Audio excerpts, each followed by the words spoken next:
welcome back to our next edition of the CBB Review Studio podcast. I am Dan Siegel, joined as usual by my co-host Mat Mlodzinski, and like usual, we are continuing our college basketball rank, counting down the days until the start of the regular college basketball season from 100 to 1, ranking one team each day. And today's episode, we are reviewing the teams on the site from 70 to 66. So let's get started right away. So number 70 is going to be a team from the Mountain West. That is Nevada.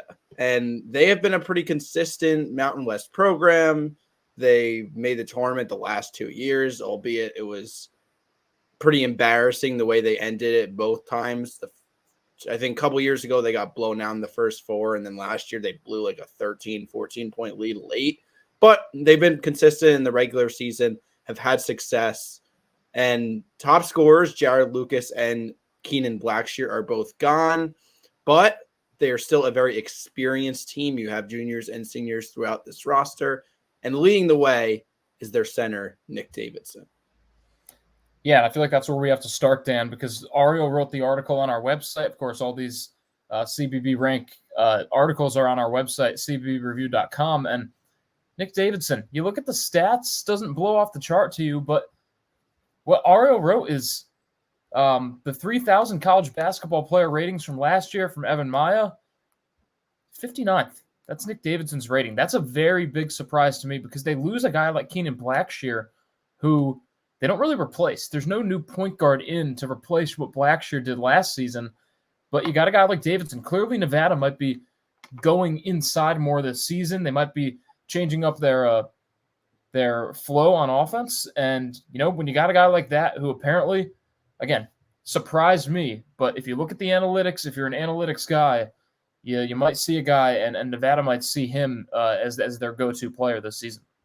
Yeah, you mentioned Nevada going inside a little bit more. I mean, if you look at their kind of statistical profile from last year, it was very interesting because they were one of the better three-point shooting teams in the country, but they also did not shoot a lot of three-pointers. So it's kind of like a high-efficiency, low-volume type thing where they're so efficient because they didn't do it a lot and they picked their spots, or should they have done it more? That's, a question for the coaching staff. But yeah, Davidson, I mean, I'm really confident as well in him taking that step up. There's also another interesting guy to talk about, Kobe Sanders, a 6'8" guard from Cal Poly. And the reason he's so interesting is because he averaged nearly 20 points per game last year. Actually, 6 different times he scored 30-plus points per game. And every game he scored in double figures. So he really put up numbers. Here's the thing. Cal Poly won 4 games last year. So what do you make of that? Points are points, but none of them were really in high leverage situations. So I think they're going to need him to really provide playmaking, provide scoring in a questionable backcourt, but I'm not it's just so hard to know what to make of something like that. And that's obviously now you're in a winning program at Nevada. So Kobe Sanders is going to be extremely intriguing going up from a 4-win program to a program that keeps winning 2022 plus. Yeah, look, I mean, when you lose about 40 points per game in production, you need someone to step in, right? So you figure, okay, here's a guy who might be able to do that. But 2 of the guys were Jared Lucas and Keenan Blackshear. I mean, Lucas averaged almost 18 a game, Blackshear at 15. So that's what you're really replacing, and they did it at the Mountain West level. I kind of go to the old adage, right? In the NBA, there's 30-some teams, 30 teams total, right? And it doesn't matter if you're the top team in the Celtics or if you're the worst team in the NBA, you're going to have someone score 20 points, right? I mean, every team out there, give or take a couple points per game, is averaging 100 points in the NBA. So someone's got to be the guy to score 20 a game.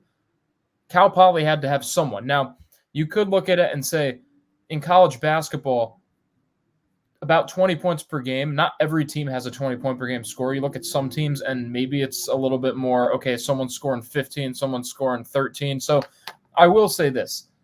They were a very bad team. Someone's got to be the guy.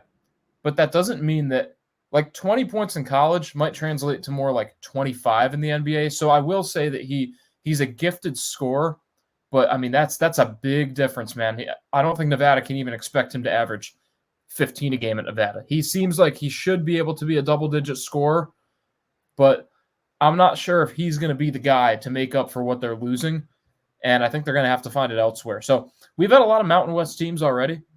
I don't know if Nevada deserves to be number 70. I might disagree on that a little bit. I think another guy we haven't mentioned yet that could be a big impactful guy is Xavier DeSole, a Fresno State transfer. Again, Fresno State, not the greatest team in the conference, like another like team that didn't win a lot of games. He put up good numbers for them, but we talk about their high efficient 3-point shooting. That's a guy who shot nearly 40% last year, and he'll be a key role player. I'm so confident in Davidson. I think the experience wins. I'm not saying they're a improved Nevada team, but I think this is a team that could make the first four, and because of the reasons I kind of outlined, I don't think we are unfairly ranking them at 70. Definitely not overrating them. I just want to see more. I want to see, like, I need more to be proven to me during the season, whereas some of the other teams, like a Utah State, for example, I'm very confident about. That's fair. Yeah, we talked about Utah State in the past, so definitely want to check back that episode. I'm not sure the exact number they were in, but check back, and we've talked about quite a few Mountain West teams. So let's move on in this episode. Number 69, we got Vanderbilt. The Jerry Stackhouse experiment is finally over. It failed pretty miserably. They went 70-92 in 5 years, but they got a big upgrade in the coaching spot. Now incoming is Mark Byington from James Madison University. That is huge, in my opinion, and many people's opinion, one of the best hires of this coaching cycle. It's hard to really dispute that. And when you get a new coach, what typically happens is a lot of roster turnover, and that is absolutely the case with Vanderbilt. Not necessarily the worst thing in the world, but tons of transfers on this Vanderbilt roster going into 2024 to 25. I look at this Vanderbilt roster, and I'm just in love with what this team has potentially was. I mean, you look at the backcourt between A.J. Hoggard and Jason Edwards. So you got a guy who played under Tom Izzo at Michigan State and one of the top mid-major scorers in the country in that backcourt. Then you've got M.J. Collins and Tyler Nickel, two guys coming from Virginia Tech, right? So they should have cohesion right away. You've got guys like Alex Hemingway, projected as the 9th player on this roster, who's a 5th-year senior who played at Clemson. I mean, these are winning programs that Vanderbilt is bringing in, not even putting them in the starting lineup. Like Hemingway averaged a couple points a game at Clemson. Well, he's still going to have that same type of role at Vanderbilt. So it doesn't seem like guys are going to be fighting and trying to figure out their roles. And you look at the non-conference schedule. They play Nevada, so we're going to get a great look at, okay, did we get these rankings right? They play in the Charleston Classic at Virginia Tech against TCU. So one of those schedules where no games against like the Kansases or Dukes of the world, but you've got some real good games to see where this team is before they go into SEC play. And again, does Vanderbilt have a star? Well, I think it's going to be if Jason Edwards and A.J. Hoggard decide to play to the caliber that they have played at before. Can A.J. Hoggard finally reach his full potential? Can Jason Edwards do it at the SEC level? And if they can do that, the Commodores have a lot of good role players. Yeah, I'll talk about both of those guys. I'll start with Hoggard. Like, this is a guy that I feel like every college basketball fan knows who he is, and he was so disappointing last year. I mean, I don't know if you guys remember, it seems so long ago, but Michigan State was supposed to be top 5, top 3 team in the preseason. Ironically, they actually their first loss or big loss was to Mark Byington's James Madison. So a little bit of a full circle here, but Hoggard, if he could get to like where he was at the end of 2 years ago, like at the end of his junior year, that is huge because he's going to be the starting point guard for this team. At least that's what we think. And then Jason Edwards from North Texas. He came in from JUCO, put up like video game numbers there, and then was just absolutely chucking up shots at North Texas. And chucking up shots kind of has a bad connotation. He was putting up real numbers at North Texas. I think he'll definitely have a different role in Vanderbilt. He's not going to have the same usage rate he's had in his entire life probably, but that's definitely a great addition. I'm confident in that backcourt. Is there downside? Absolutely. But you're Vanderbilt. You've been bad for a while. You have to focus on the upside.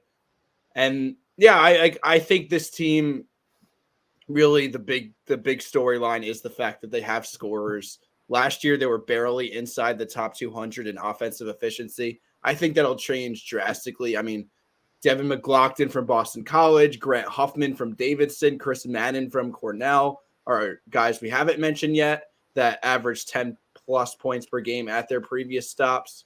So I don't think this is a tournament team yet.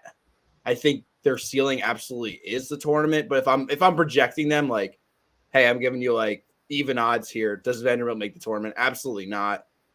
There's a wide range of outcomes, but they got Mark Byington as their head coach, and I think that's a great start. I really like what he could do with this program. One thing I want to point out before we move on is Vanderbilt doesn't have a player above 6'9". So it's going to be real interesting to see who the backup center is to Kajani Wright, who at 6'9", 235, certainly has the frame to be able to play big man in this day of age in college basketball. But still, I mean, you're going to have a lot of pretty much every team that Vanderbilt comes across, besides maybe the mid-majors in the early conference, are going to have a big man who is bigger than who they have. And especially if Wright gets in foul trouble, I mean, who comes in and plays center? So I'm interested to see what Byington does. It looks like he's going to try to run some small ball. That seems to be his philosophy here. But I don't know. That might be one thing that Vanderbilt has to make sure that they are ready to play that type of basketball. All right. Number 68, Utah. This is another situation like I've kind of talked about in previous episodes where we have a coach coming in from a conference like the Pac-12 where he was solid, like okay, above average in the Pac-12, like winning like 22-ish games. And now you're going to a much better conference, and Craig Smith and the Utah Utes might fall victim to just being under-talented in such a great league. I mean, they're losing a big chunk of their scoring as well. Brandon Carlson, Davion Smith are gone. What do you look for when you look at this Utah roster? I have to agree with you, Dan. Like, if Utah was still in the Pac-12, then this team looks like it would contend in the Pac-12, right? I mean, it looks like it's a squad that would be fine there. And I'm not trying to shade the Pac-12, but I'm just looking at the roster, and okay, they lose some stars in Brandon Carlson, Davon Smith, some other role players. You know, they bring in, I'm not even going to try to pronounce his name, but a small forward from San Francisco, Ezra Alzar from East Carolina. Like, they bring in some nice pieces, but there's nothing to replace the star here. And it's going to be cool to see Gabe Madsen and Mason Madsen together. I mean, what's that going to look like? Both of those guys playing with each other. Of course, Gabe Madsen, he's a fun player to watch. So I think right off the bat, Utah is going to be a fun team to watch because he is a guy who can catch fire, and maybe Utah is going to be able to rattle off some Big 12 wins you don't expect them to. Yeah. But yeah, I just don't know what this team is going to be able to do when they play in a conference where every single game is going to require your A-plus effort. And I know that that's like that in every game. It's like that in every power conference, but it's especially like that in the Big 12. And it just seems like the talent dipped for Utah. I'm not sure if they're number 68. I think they're a top 100 team, but I think we rated them a bit too high. Here's the thing. You said they could win a couple games that you wouldn't necessarily expect them to. I completely agree on that point. And one of the main reasons I think that is because of Gabe Madsen. Because when that man is on, like, he is on. Really high volume 3-point shooter, but like he could make 7, 8, 9 3-point shots in a game. Against Houston was a big example. He had 29 points on 8 threes. I think he also went off in the NIT a couple times. So like there's a lot of really good teams in the Big 12. I think they could knock off one or two. Mario Little is another kind of question mark top 50 recruit who just didn't play much because he was a guard on Baylor. And if you're a guard on Baylor, especially if you're a freshman, it's hard to crack the rotation. There's so many good ones there.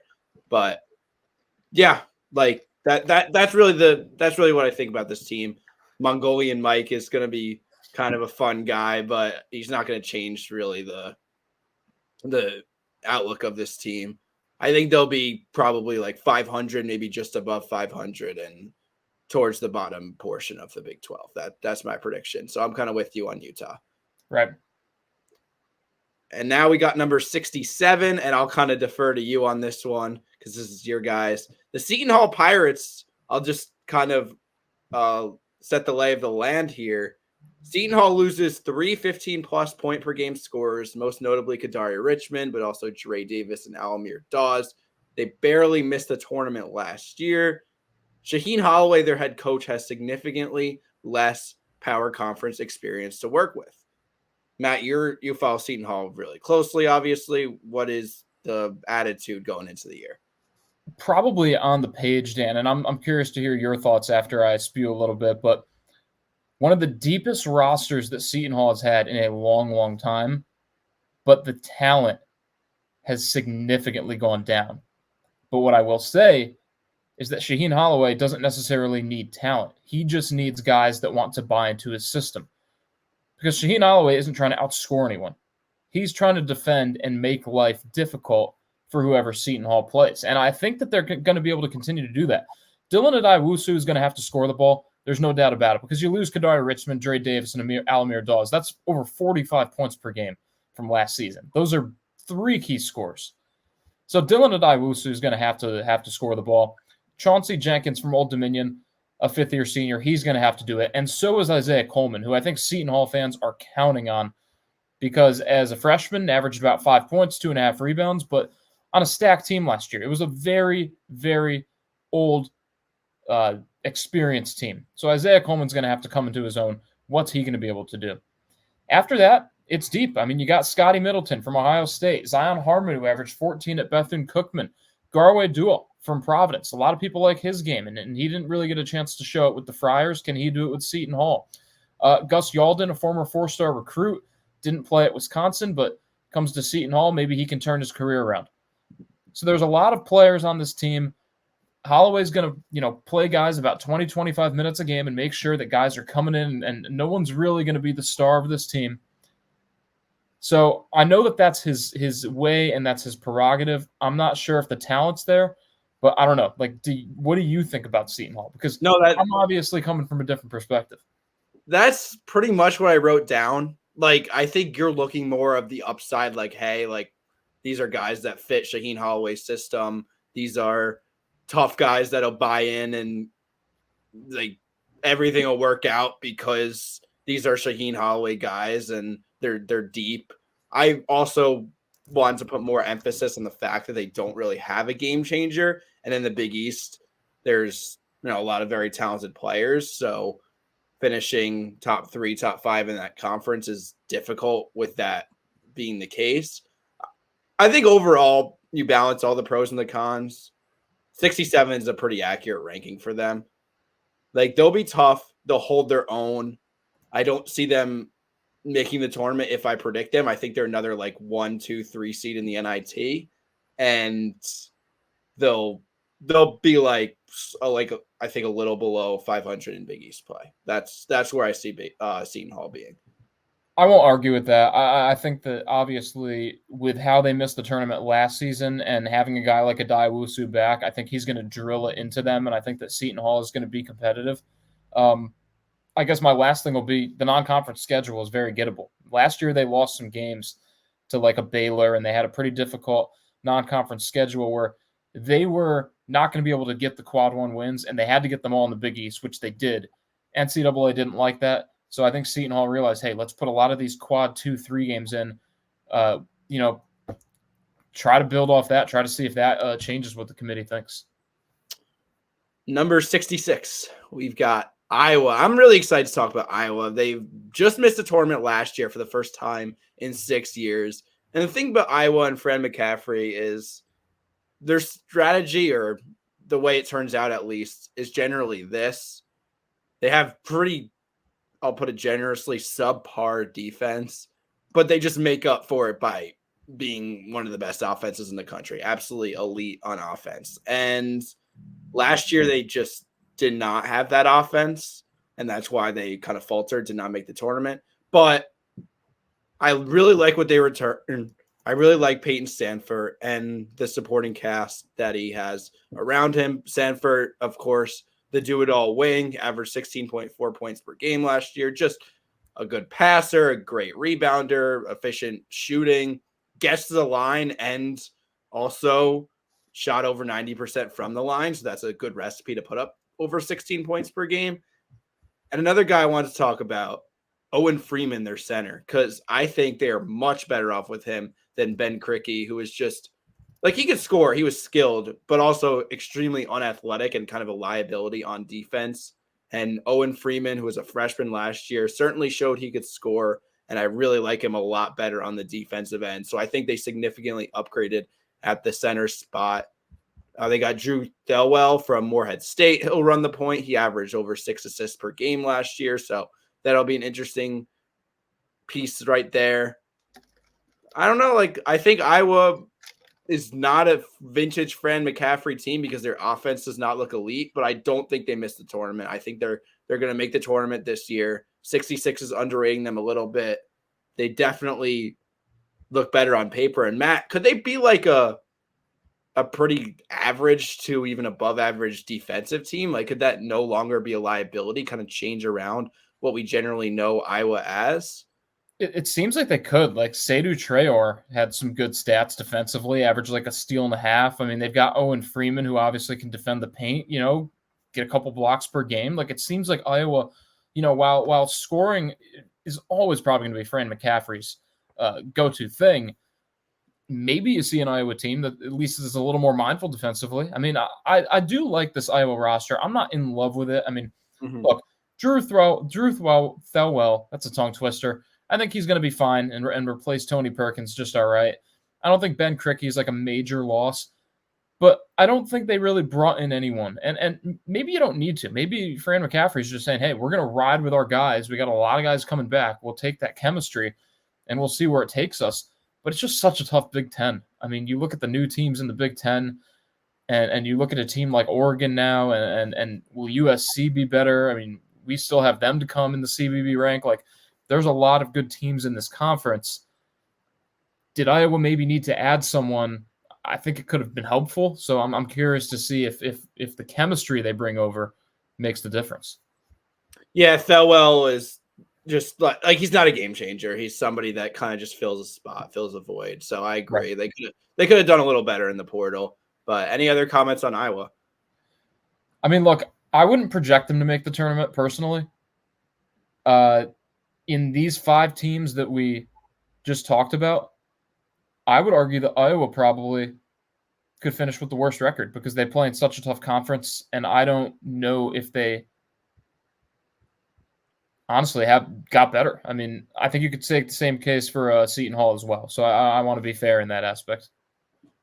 Yeah, I think Utah would be my bet actually for the worst record of these 5 teams, but definitely I think Nevada probably the safest pick to be solid at least, and then Vanderbilt has like the biggest range of outcomes. Could be surprising people, could be terrible again, but we'll see. That will do it for today's edition of the CBB Review Studio podcast. Be sure to subscribe to our channel here at CBB Review on YouTube and follow us on the socials. You could see us on the bottom of the screen. We are at CBB Review on Twitter, Instagram, etc. So be sure to follow us there as well. And we'll be back in a couple of days with another 5 teams counting down to the start of the regular season. Appreciate you all once again. Thanks for watching. Thanks for listening, and take care.